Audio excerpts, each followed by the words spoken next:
14 अगस्त के हवाले से अगर आप भी डीपी बनाना चाहते हैं तो वो आप कैसे बनाएंगे। तो आपने सबसे पहले प्ले स्टोर पे जाना है और यहाँ पे इस एप्लीकेशन को सर्च कर लेना है। तो यहाँ पे मैं इस एप्लीकेशन को ओपन करता हूँ।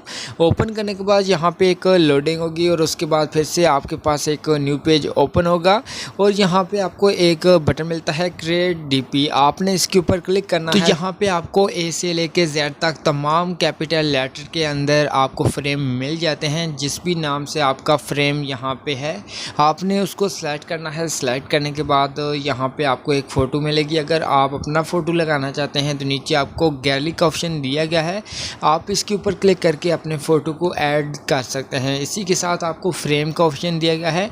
अगर यहाँ पे आप कोई और फ्रेम लगाना चाहें तो फ्रेम और कोई लगा सकते हैं। इसके अलावा यहाँ पे आपका जब फ़ोटो मुकम्मल हो जाए तो आपने सेव वाले बटन के ऊपर क्लिक करना है और आपके मोबाइल फ़ोन की गैलरी में सेव हो जाएगा।